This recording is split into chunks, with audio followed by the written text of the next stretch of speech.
Hello friends, अगर आप भी अपनी इंग्लिश को इम्प्रूव करना चाहते हो और इंग्लिश अच्छे से बोलना चाहते हो तो इस वीडियो को एंड तक ज़रूर देखना, आपको बहुत कुछ सीखने को मिलेगा। सो फ्रेंड्स, बिना किसी देरी के शुरू करते हैं आज की वीडियो और देखते हैं आज का अपना पहला सेंटेंस। सो फ्रेंड्स, यहाँ पर ये बोल रही है कि वो काम से घर लौटते समय रोज़ाना इसी गली से गुजरता है।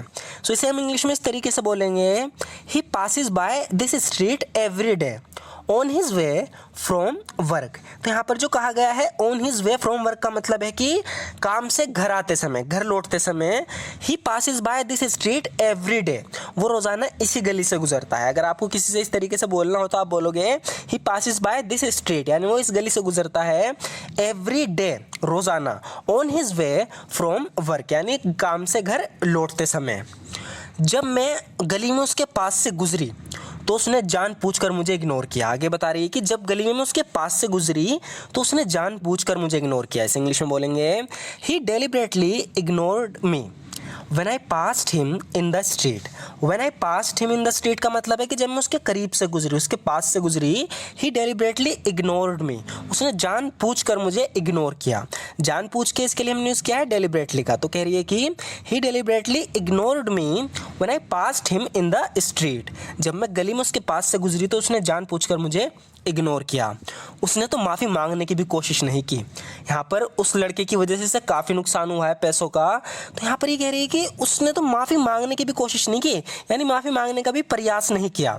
इसके लिए हम बोलेंगे he made no effort. Effort का मतलब है प्रयास से, कोशिश से। He made no effort to apologise. He made no effort to apologise, यानी उसने तो माफ़ी मांगने की भी कोई कोशिश नहीं की। उसने तो ऐसे नाटक किया जैसे कि कुछ हुआ ही नहीं था। आगे बोल रही है कि ही प्रिटेंडेड। प्रिटेंड मतलब नाटक करना, दिखावा करना। तो यहाँ पर ये कह रही है कि ही प्रिटेंडेड, यानी उसने तो ऐसा नाटक किया, ऐसा दिखावा किया। He pretended as if nothing at all had happened, जैसे ही कुछ हुआ ही नहीं था।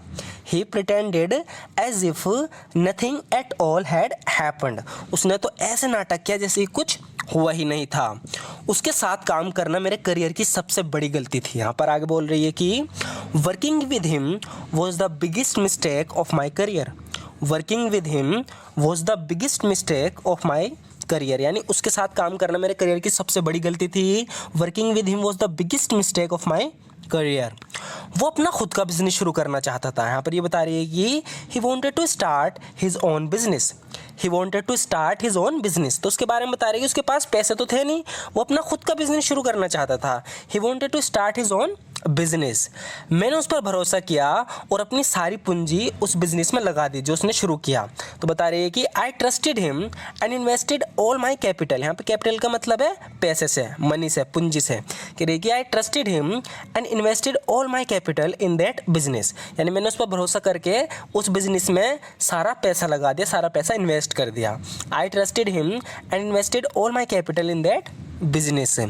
काश मैंने कभी उस पर भरोसा नहीं किया होता, क्योंकि इसने उसमें पैसा लगाया और वो कंपनी डूब गई, मतलब वो बिजनेस ख़त्म हो गया, तो इसका पैसा सारा ख़त्म हो गया। तो कह रही है कि काश मैंने कभी उस पर भरोसा ना किया होता। इसे इंग्लिश में बोलेंगे, I wish I had never trusted him. तो जब भी हम इस तरीके से बोलते हैं कि जो हमने किया है, हम कहते हैं काश ऐसा ना हुआ होता, जैसे कि हम कह रहे हैं कि काश मुझसे कभी मिला ना होता, तो इसे भी हम ऐसे बोलेंगे, आई विश आई हैड का यूज़ करेंगे। उसके बाद हम बोलेंगे I wish I had never met him, काश मैं उससे कभी ना मिला होता। लेकिन यहाँ पर ही कह रही है कि काश मैंने उस पर कभी भरोसा ना किया होता, तो इसे भी ऐसे बोला जाएगा, आई wish I had never trusted him, काश मैंने उस पर कभी भरोसा ना किया होता। जैसी उम्मीद थी टॉम रेस जीत गया। टॉम इसका लड़का था, इसे उम्मीद थी कि मैं लड़का रेस जीत जाएगा और वो जीत गया। तो यहाँ पर ही कह रही है कि एज वॉज एक्सपेक्टेड, यानी जैसे एक्सपेक्टेड किया गया था, जैसी उम्मीद की गई थी, as was expected Tom won the race, Tom race जीत गया। As was expected Tom won the race, जैसी उम्मीद की गई थी टॉम रेस जीत गया। मैं जानती थी वो जीतेगा। आगे बोल रही है कि I knew he would win. मैं जानती थी वो जीतेगा, I knew he would win. उससे बहस करने का कोई फ़ायदा नहीं है। यहाँ पर ये किसी से बहस कर रहा था या करने जा रहा था, तो ये समझा रही है कि उससे बहस करने का कोई फ़ायदा नहीं है। It is no use arguing with him. It is no use arguing with him, यानी उससे बहस करने का, उससे आर्ग्यू करने का कोई फ़ायदा नहीं है। बहस करने से कुछ नहीं होगा, यानी कुछ सोल्व नहीं होगा, बहस करने से कुछ नहीं होगा। Arguing won't solve anything, arguing won't solve anything, यानी बहस करने से कुछ नहीं होगा। आर्ग्यूइंग वोंट सोल्व एनीथिंग, इससे बात और ज़्यादा बिगड़ जाएगी। बोल रही है कि it will only make matters much worse, it will only make matters much worse, यानी जो मामला है इससे और ज़्यादा बिगड़ जाएगा बहस करने से। कहना चाह रही है कि it will only make matters much worse, यानी इससे बात और ज़्यादा बिगड़ जाएगी, मामला और ज़्यादा बिगड़ जाएगा। चलो चलकर उससे बात करते हैं। यहाँ पर कह रही है कि चलो उससे चल के प्यार में बात करते हैं। कह रही है कि let's go and talk to him, let's go and talk to him, चलो चलकर उससे बात करते हैं। Let's go and talk to him, मैंने बहुत बात कर ली। यहाँ पर ये इससे गुस्से में कह रहा है कि बहुत हो गया, बहुत बात कर ली मैंने। तो जब भी हम इस तरीके से कहते हैं कि बहुत बातें कर ली, उसकी समझ में नहीं आ रहा, मैं बात नहीं करूँगा, मतलब कि हम कहना चाह रहे हैं कि I am done talking. I am done talking का मतलब है कि बहुत हो गया, बहुत बात कर ली। आई एम डन टॉकिंग, मैंने बहुत बात कर ली। आई एम डन टॉकिंग, बात करने से इस तरह की समस्या का समाधान नहीं होगा। कह रहा है कि talking won't solve this kind of problem, talking won't solve this kind of problem, यानी बात करने से इस तरह की समस्या का समाधान नहीं होगा। Talking won't solve this kind of problem, मुझे ये मामला अपने तरीके से हल करने दो। Please let me use my way to solve this matter, please let me use my way, please मुझे अपने रास्ते यूज़ करने दो, अपना तरीका यूज़ करने दो। टू सॉल्व दिस मैटर, इस मामले को हल करने के लिए। जितनी जल्दी हम इसे मामले को सुलझा लें उतना अच्छा। तो आगे बोल रहा है कि जितनी जल्दी हम इस मामले को सुलझा लें उतना अच्छा। इस इंग्लिश में बोलेंगे the quicker we solve this matter, या इस तरीके से बोलेंगे the sooner we solve this matter, या the quicker we solve this matter the better. जितनी जल्दी हम इस मामले को सुलझा लें उतना अच्छा। The quicker we solve this matter the better. मेरे पास लिखने के लिए पेंसिल नहीं है, तो यहाँ पर इससे कुछ लिखवा रहा है। तो कह रहा है कि I have no pencil to write with, I have no pencil to write with, यानी मेरे पास लिखने के लिए पेंसिल नहीं है।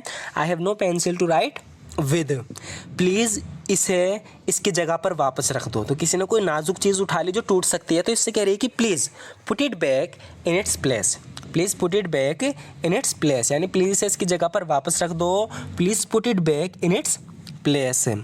खोए हुए समय की भरपाई करने के लिए तुम्हें बहुत मेहनत करनी होगी। किसी का 1 साल बर्बाद हो गया पढ़ाई में, तो इससे कह रहा है कि you have to work harder to make up for lost time. Make up for यानी भरपाई करने के लिए, यहाँ पर यूज़ करेंगे हम मेक अप फॉर का। तो कह रहा है कि you have to work harder to make up for lost time, यानी खोए हुए समय की भरपाई करने के लिए तुम्हें मेहनत करनी होगी। मुझे समझ नहीं आ रहा कि उसे बाथरूम में इतनी देर क्यों लग रही है। इस तरीके से जब भी हम बोलते हैं तो हम इंग्लिश में बोलेंगे आई डोंट अंडरस्टैंड, यानी मुझे समझ नहीं आ रहा, मुझे समझ नहीं आता। दोनों सिचुएशन में हम ये बोलेंगे I don't understand what's taking her so long in the bathroom, कि उसे बाथरूम में इतना टाइम क्यों लग रहा है। व्हाट्स टेकिंग, ध्यान रखना व्हाट्स टेकिंग का यूज़ होगा यहाँ पर।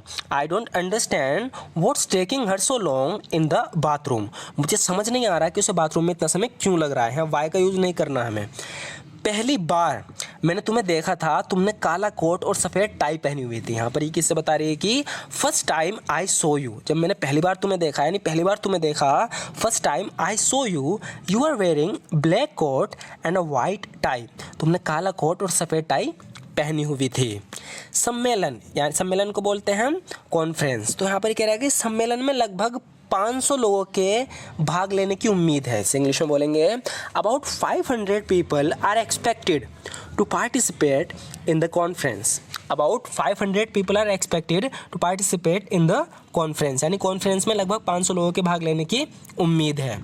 उसने कहा था कि वो हमें 20% की छूट देगी, यानी कि किसी ने इससे वादा किया था कि अगर तुम ये सामान हमसे खरीदोगे तो तुम्हें 20% की छूट मिलेगी।